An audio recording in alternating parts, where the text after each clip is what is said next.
Olá, alunos. Eu sou a professora Mônica Mansur, professora de literatura e professora de língua portuguesa. Nós estamos aqui, neste momento, para falar sobre a disciplina O Imaginário, Linguagem e Construção Textual. Vamos começar com uma pequena história. Cronos, Titã, filho de Urano, sabendo que seria destronado por um de seus filhos, devorava a todos logo que nasciam. Reia, sua esposa, o enganou e escondeu o mais novo, Zeus, que foi criado escondido pela ninfa Almateia. Quando cresceu, Zeus libertou seus irmãos do corpo de Cronos através de uma erva dada por Metis. E unido a todos estes, se torna o novo senhor do cosmo. Todos sabemos que Cronos representa o tempo, assim como seu pai, Urano, representa o céu e sua mãe, Gaia, a terra. Concluímos então. O tempo é filho do céu e da terra. Mas por que iniciar com os mitos? Que alegoria seria mais perfeita que os mitos para falarmos do imaginário? Eis a disciplina a ser estudada, o imaginário, linguagem e construção textual. Pensemos, primeiramente, no elemento mais intrigante e provocador do imaginário humano, desde sempre: o tempo. Quando começa e quando termina? Como se calcula? Como se gasta? Como se desperdiça? Como se aproveita? Como se acelera? Como se ignora? Quem é, afinal, este que nos salva e ao mesmo tempo nos condena? As respostas a tantas indagações nunca foram suficientes para abrandar o coração humano, nem tampouco consoladoras. Resta a única certeza: de algum modo, ele se esvai. Coube a nós a tentativa de, através de movimentos, desenhos, marcas, símbolos, nos proteger do desaparecimento, de escaparmos, de sermos engolidos pelo Titã.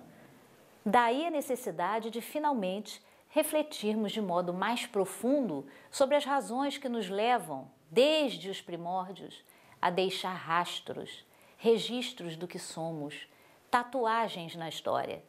A partir desta constatação, poderíamos afirmar, sem temor, que aquele que escreve, de alguma maneira, exorciza a morte. A escrita, portanto, depois de sua invenção, ganhou um lugar de grande importância na memória da humanidade. O que escrevemos é o registro de tudo o que somos, vivemos e experimentamos num dado recorte temporal. Seria difícil sobreviver, especialmente hoje, sem os registros escritos, de tal modo que as máximas populares confirmam de modo efetivo: vale o que está escrito, ou palavras se soltam no vento. Portanto, precisamos estar convencidos de que a prática da escrita tem imensa importância, não somente para a realização de concursos, para a produção de relatórios ou documentos oficiais, mas para a manutenção da memória de um tempo, para o processo de autodescobrimento e para a elaboração de ideias capazes de transformar, reinventar as relações sociais. A prática da escrita não deve, porém, ficar restrita a estudantes, nem tampouco aos que dominam a forma culta, como os escritores. Escrever vai muito além das regras impostas por qualquer sistema teórico ou didático. É um modo privilegiado de se descobrir e desvelar humanamente a experiência imperdível de viver, comenta o teórico Jorge Marinho, com muita sabedoria, aliás. E Mário de Andrade, grande intelectual brasileiro do século XX, deixou-nos, entre inúmeras outras, uma frase altamente esclarecedora a esse respeito. Quem escreve, ninguém escreve para si, a não ser um monstro de orgulho. A gente escreve para ser amado, para atrair, para encantar. Contudo, não é de hoje que encontramos pessoas com dificuldade de passar para o papel as suas ideias a respeito de algo, porque não têm informação suficiente sobre aquele assunto específico. Por outro lado, também é raro encontrar essas mesmas pessoas lendo uma obra poética, de ficção, um jornal, uma revista, etc. O que todos têm que entender é que a leitura é a base para a boa escrita. E não só se deve ler para escrever algo, mas se deve ler para enriquecer-se culturalmente. Deve-se ler pelo prazer de dialogar com outros que já leram outros, que leram outros, pois não há nenhum mal no plágio criativo. Um escritor precisa ler para observar e absorver o que foi lido. Um escritor precisa ler para se enriquecer culturalmente. Não há um bom escritor que não seja um leitor voraz, com fome de informação, com fome de formação. Um escritor precisa ler bons textos para escrever bons textos. Um bom escritor é sempre um bom leitor. Escrever não é essencial apenas a intelectuais, escritores, jornalistas, advogados ou professores de português. A escrita, como meio de comunicação, é para todos e é questão bem definida e planejada em vários concursos públicos e vestibulares de maneira geral. Porém, ninguém escreve a partir do nada, ou a partir somente de si mesmo. É preciso um ponto de partida. É preciso ler. Daí, concluímos que a disciplina a ser estudada agora deve ser encarada como uma nova forma de pensar a literatura, pensar a leitura e pensar a escrita. De modo bem distante dos discursos que fomos acostumados a ouvir desde os primeiros anos escolares, porque muito mais profundo. A leitura precede a escrita. Antes de conhecermos a escrita, já sabíamos realizar uma leitura do mundo à nossa volta. Agora, como estudantes universitários, já sabemos disso e estamos prontos para reescrever a nossa própria história, sempre apoiados no acervo que constituímos a partir de leituras anteriores. Não se pode esquecer de que, se é cobrado ao universitário tamanha reflexão para entrar em uma universidade, não é correto que ao longo do curso universitário não seja ele capaz de refletir e escrever de forma crítica sobre vários pontos fornecidos em diferentes matérias. Na verdade, escreve mal aquele que não tem o que dizer, porque não aprendeu a organizar seu pensamento. Aquele que não tem o que dizer, de nada adianta o domínio das regras gramaticais, muito menos saber selecionar as palavras para cada ocasião. Faltará a esse sempre o conteúdo, o recheio. Dessa forma, antes de escrever, é preciso refletir. E o melhor estímulo para a reflexão é a leitura. É ler o que os outros já escreveram a respeito do que leram de outros e assim sucessivamente, pois a escrita está sempre impregnada de outras escritas. Ou seja, a leitura é diálogo direto ou indireto com outras leituras. Portanto, há de se reforçar o que Otton Moacir Garcia disse: aprender a escrever é aprender a pensar. Pode-se completar essa afirmativa com a ideia de que, para se pensar, ou melhor, refletir a respeito de algo, é preciso conhecer a temática a ser abordada e, para se ter conhecimento, nada melhor que ler o que outros já disseram sobre o assunto. O professor e as palavras, do belo ao necessário, o aluno e as palavras, o universitário e a escrita, o homem e as palavras. Como podemos organizar e estabelecer relações entre todas essas palavras que eu acabei de dizer? Bem, em primeiro lugar, nós devemos estar preparados para uma escrita que não tenha compromisso somente conosco mesmos. Nós temos que estar preparados para uma escrita que é fruto e resultado de um trabalho que é feito ao longo da nossa própria vida. É impossível escrever sem fazer alguma referência inconsciente que seja a algo que já se tenha vivido, a algo que já se tenha visto, a uma viagem que se tenha feito, a uma música que se tenha ouvido. É impossível desvincular a escrita daquilo que já vivemos. Portanto, eu vou dizer alguns pensamentos de alguns escritores que, ao longo do tempo, nos deixaram como legado palavras tão belas, que podem ilustrar bem essa nossa relação entre o que lemos, o que ouvimos e o que escrevemos. Não estou falando em procurar escrever bem. Isso vem por si mesmo. Estou falando em procurar em si próprio a nebulosa que aos poucos se condensa, aos poucos se concretiza, aos poucos sobe à tona, até vir exatamente como um parto a primeira palavra que a exprima. Quem nos disse isso foi Clarice Lispector. Ferreira Goulart já nos disse outra coisa. Escrever é inventar-se, e inventar um mundo que só existe ali, no texto, mas que, por imaginário que é, passa a constituir o nosso mundo, todo ele inventado. Não estou pretendendo dizer, claro, que o mundo natural só existe em nossa imaginação, e sim que o mundo em que efetivamente vivemos é cultural, uma vez que a própria natureza não apenas foi profundamente modificada por nós, como foi também integrada em nosso universo inventado. Tanto isso é verdade que a relação que mantemos hoje com o mundo material não é a mesma que ela tinha com o homem da Idade Média, por exemplo, quando a química ainda era alquimia e a Terra se situava no centro do universo. O escritor, o artista, não está em busca da verdade filosófica nem científica, e sim de uma verdade outra que nos alimenta e amplia nossa existência. A verdade da arte é a que espanta ou fascina ou comove. Eu disse uma vez que escrever é uma maldição.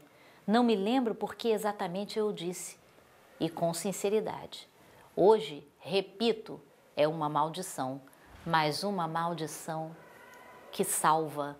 Novamente, Clarice Lispector nos dando depoimentos sobre a arte de escrever. Mais uma. E descobri que não tem um dia a dia, é uma vida a vida, e que a vida é sobrenatural. Percebam, a nossa escrita está definitivamente associada a tudo aquilo que nós ouvimos, a tudo aquilo que nós lemos. Por isso, caro aluno, vamos estar certos e convictos de que é impossível escrever um texto sem fazer referência a outro.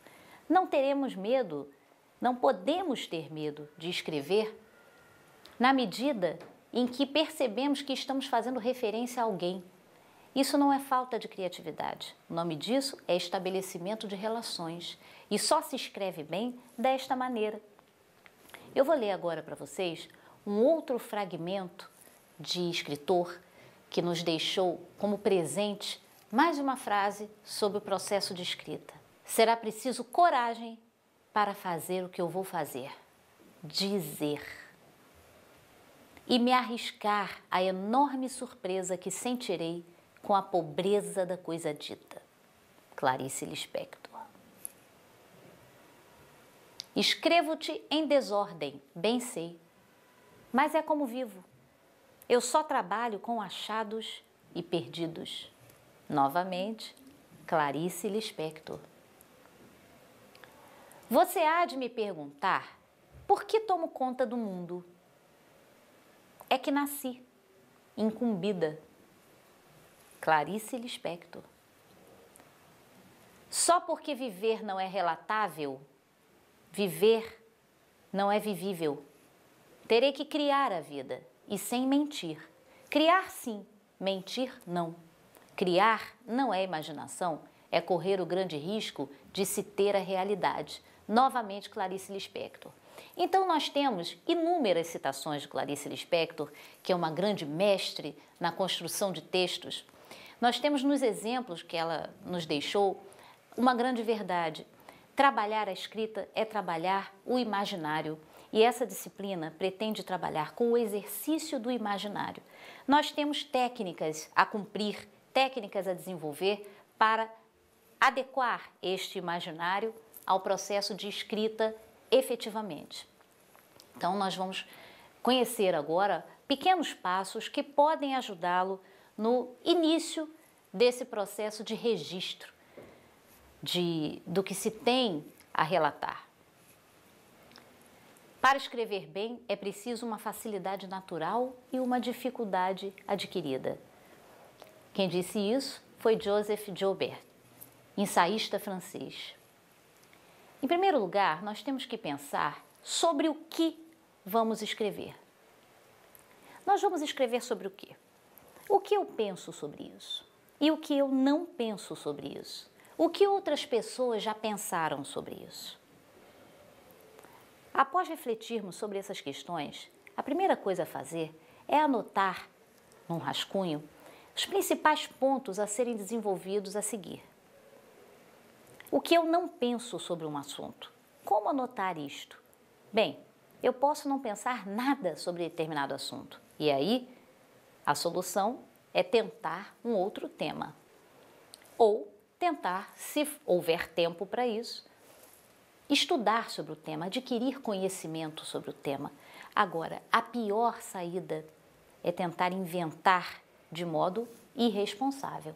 Nós podemos criar, podemos exercitar a imaginação, mas não podemos, principalmente em situações de concurso, não podemos criar situações inverossímeis. Vejam, o pensamento voa e as palavras andam a pé. Aí está o drama de quem escreve. O que isso deveria querer dizer? O pensamento voa, nós não podemos segurá-lo. As palavras andam a pé. Nós temos um pensamento que obedece a uma velocidade que é só nossa. As palavras são uma espécie de forma onde nós tentamos encaixar esse pensamento voando. Não é fácil, realmente, mas é extremamente possível. Nós não podemos ter medo, como eu disse anteriormente. Resumindo, ao começar um texto, logo depois de ter pensado e refletido sobre a temática a ser trabalhada, nós devemos seguir alguns passos, não necessariamente nessa ordem que eu vou ler agora. Primeiro passo, trabalhar argumentos. Ter iniciativa para trabalhar argumentos, porque é preciso coragem para argumentar. Prontidão de raciocínio. O ideal é que ao começar a escrever, você esteja num lugar tranquilo, num lugar onde não haja nada dispersando a sua atenção. Capacidade de usar a razão para dar respostas a situações novas. Ou seja, capacidade de discorrer sobre coisas que não estão no seu convívio diário, não estão em situações banais da sua vida, mas são situações que merecem atenção, merecem ser discutidas, ainda que não sejam parte do seu cenário, não sejam parte do seu papel. Gerar ideias, ilustrar argumentos, é muito importante ilustrar argumentos. Ao argumentar sobre algo, dar exemplos é excelente, torna o texto fácil de se ler. Uma outra dica é fazer um plano. Nós planejamos tantas coisas, planejamos viagens, planejamos festas, planejamos encontros, planejamos tantas coisas. Por que não fazer um plano de um texto, não é? Gerar ideias, como eu já disse anteriormente, recorrer a procedimentos de retórica. O que seria isso? Recorrer a procedimentos clássicos da escrita, como, por exemplo, obedecer a uma introdução, introduzir bem um texto. Vejam, uma introdução desinteressante faz com que o leitor abandone o texto antes de começar. Uma introdução, portanto, é o cartão de visitas de um texto. É preciso fazer uma boa introdução, uma introdução que instigue quem vai ler, uma introdução que faça com que o leitor se sinta estimulado, sinta apetite pelo texto. Afastar-se do senso comum é uma outra dica muito importante. Para que dizer o que todo mundo já sabe? Para que usar a velha técnica de falar, falar, falar, falar? Este é um outro motivo para se abandonar um texto. É muito importante manter o texto girando em torno de uma ideia surpreendente, uma ideia que vá contra a corrente, uma ideia que seja nova, que interesse de fato a quem vai ler.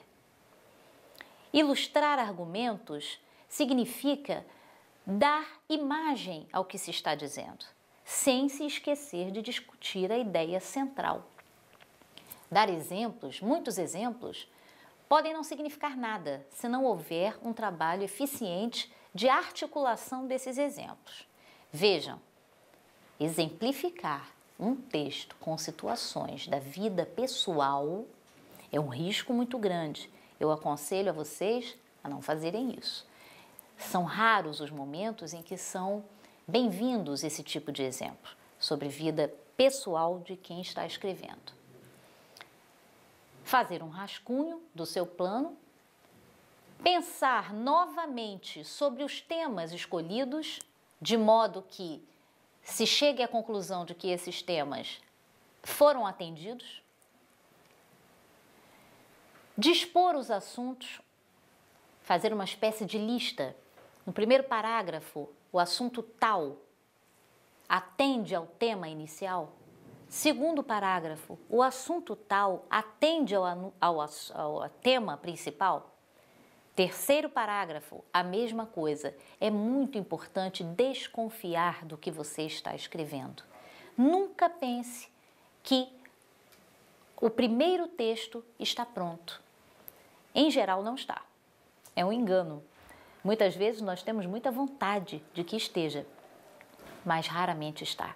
Nós precisamos refazer o texto, precisamos voltar ao texto, precisamos fazer um esforço de nos afastar um pouco de nós mesmos e da nossa redação e desconfiar dela. Será que de fato essa ideia tem a ver com a primeira? Que espécie de ligação une o primeiro parágrafo ao segundo e ao terceiro? O que é, afinal, argumentar? Argumentar é apresentar evidências que confirmem a posição assumida, expor os detalhes que justifiquem a tese, para convencer o leitor de que a defesa que se faz é a melhor possível. Isto é argumentar, é tirar a chance do leitor discordar. A estrutura do texto deve obedecer a alguns itens também. Em primeiro lugar, como organizar o que dizer antes de passar o rascunho a limpo. Manter uma unidade. Nós não podemos começar falando sobre uma coisa e terminar falando sobre outra. Nosso pensamento voa, mas o texto deve permanecer no lugar. Não se esqueça, pensamento voa, as palavras andam a pé. Devemos obedecer ao ritmo das palavras, pois são elas que vão nos manter no papel. Coesão e coerência. Precisamos estudar bastante coesão e coerência, porque o texto que não é coeso possui ideias soltas, vagando, não se encontram. O texto que não é coerente é aquele texto que apresenta uma ideia, logo depois outra que a contradiz. Portanto, a contradição, apesar de ser um recurso da linguagem, um recurso que, se bem usado, enriquece, inclusive, o texto, mas se ela não for pensada e não for proposital, a contradição empobrece inteiramente um texto. E, por fim, devemos concluir o nosso texto. O que é concluir? É dizer alguma novidade? Não. Concluir é manter o seu pensamento naquilo que você já começou a escrever. Manter o pensamento ali, fechando a ideia e organizando as suas ideias em torno da ideia inicial, sempre. Como organizar o que dizer?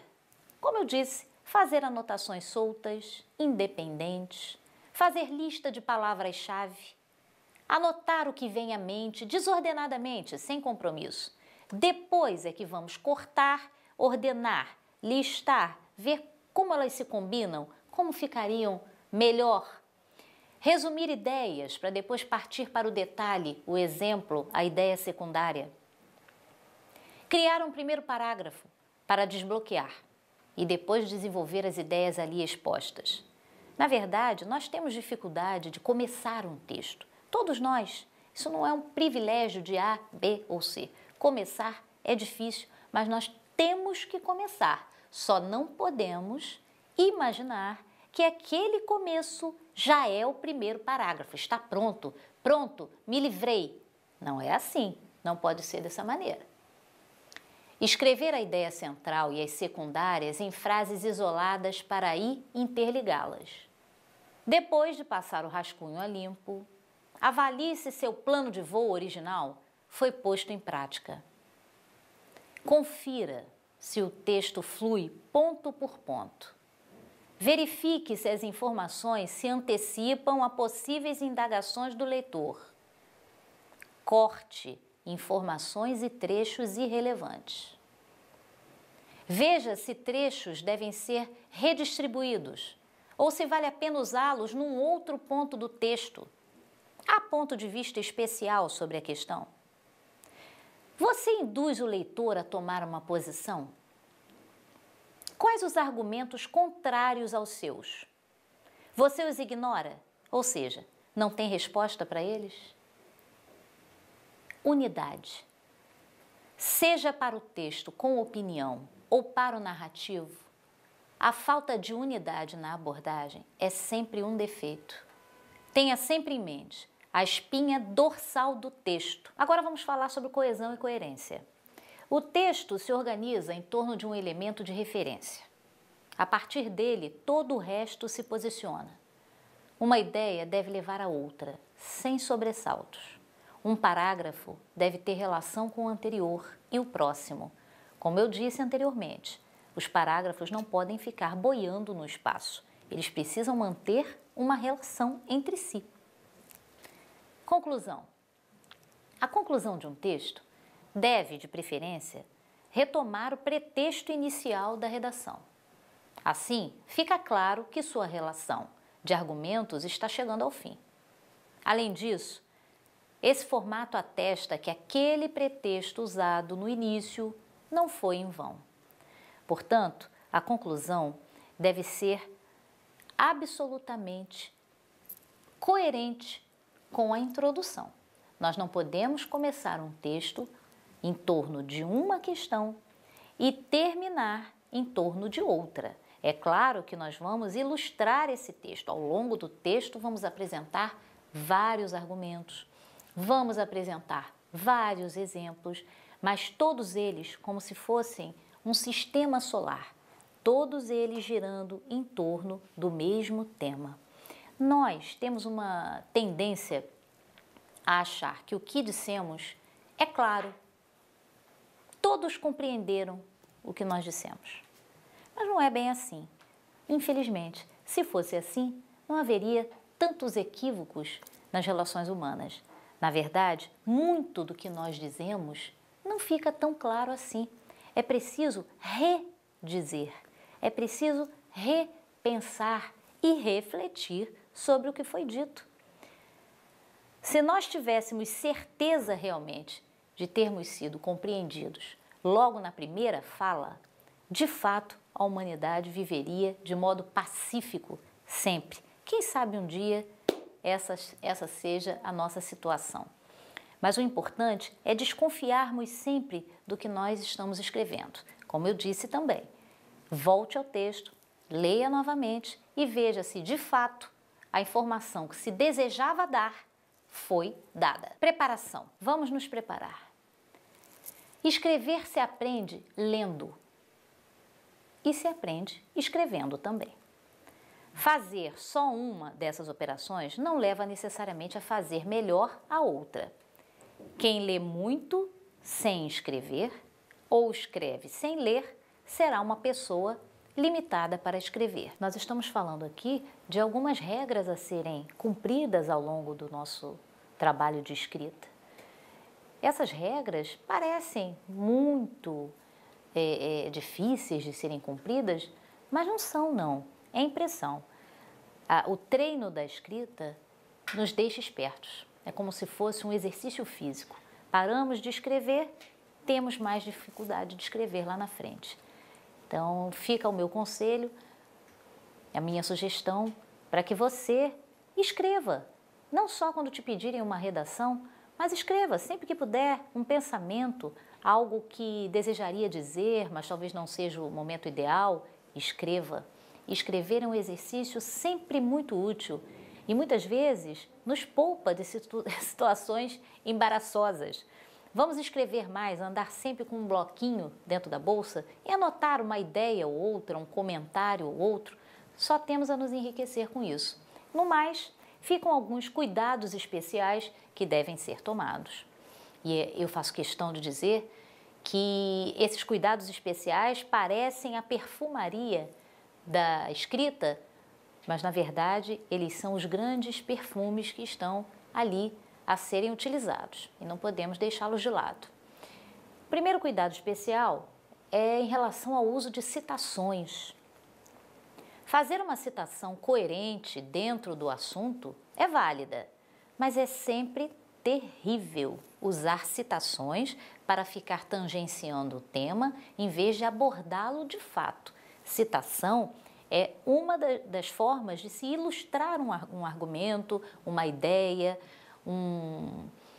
uma proposta. Então, a citação ela deve estar de acordo com o que se está dizendo. Concisão. Concisão é um outro cuidado especial sobre o qual já falamos anteriormente e vamos agora redizer. Nada de parágrafos intermináveis, com descrições longas e pouco objetivas. Cuidado com o estilo telegráfico. Ele exige habilidade, pois nem sempre garante a suficiente clareza numa dissertação. Cuidado, muito cuidado também, com as redundâncias. Evite repetições de conectores, como os queis, para introduzir explicações ou restrições a termos já expostos. Não repita palavras. Mas deve haver relações de sentido entre os sinônimos. A escolha do sinônimo também não é simples e por isso eu digo, volte sempre ao que você já escreveu. Lugar comum. Lugar comum é um perigo, é mais um cuidado a ser tomado. Clichês denunciam falta de reflexão por parte de quem escreve. Ser original significa fugir das frases feitas, das fórmulas prontas. Nós devemos, ao argumentar, ter argumentos mesmo próprios. Por que dizer água mole em pedra dura, tanto bate até que fura? Por que dizer o que já foi dito tantas vezes? Para que dizer novamente de modo escrito? Vamos evitar isso. Discordar do tema. Cuidado especial, a lâmpada acende. Se bem argumentado e o tema não for eticamente indefensável, quem escreve pode ser favorável ou não ao que foi exposto no enunciado. Mas cuidado. E sobre a ousadia? A ousadia, em se tratando de escrita, tem limites. Ousadia na argumentação, sim, mas sem sair da proposta feita pelo enunciado da redação. Cuidado! Fugir do tema é o pecado capital em qualquer redação. É preciso que haja correspondência entre o texto e o tema. É necessário, é importante, é fundamental, é sine qua non. Título. Que título dar a uma redação? Muito cuidado. Ao dar um título, nós estamos dando um nome. Ao dar um nome, nós estamos dando uma identidade. Ao dar uma identidade, nós não podemos fazer outra coisa senão corresponder àquela identidade. Portanto, o título de uma redação, de um texto, precisa definitivamente estar de acordo com o que você escreveu. Precisa estar de acordo com o que foi dito ao longo de todo o texto. Portanto, querem um conselho? Nunca comecem pelo título. Deixa o título para o final. Olha para o bebê, analisa aquele rostinho. Viu como ele é? Como ele está? Como ele sorri? Como ele se manifesta? Ou se ele olha para você e chora? Ou se ele te parece estranho? Seja como for, olhe para a criança, depois dê um nome a ela. Começar pelo título é querer ter problemas. Deixe o título para depois. E por último, cuidado, muito cuidado com o preconceito. Não cabe argumentar por meio de dogmas. Evitar preconceitos significa considerar a perspectiva contrária. Muito cuidado. E por fim, eu quero dizer a vocês que, embora não pareça, escrever é bastante fácil, é possível, é bom, é prazeroso. E, combinando com o início da nossa fala, eu quero dizer que escrever é fazer registros. Escrever é sobreviver ao tempo, é deixar a nossa marca. Escrever é nos deixar vivos e, portanto, escrever é exorcizar a morte. Mas lembrem-se, não é possível escrever bem sem leitura. Portanto, abram os livros. E por falar em abrir os livros, vejam, esse material é um material complementar, é uma introdução, é um apanhado geral do que vocês têm ainda pela frente na disciplina imaginário.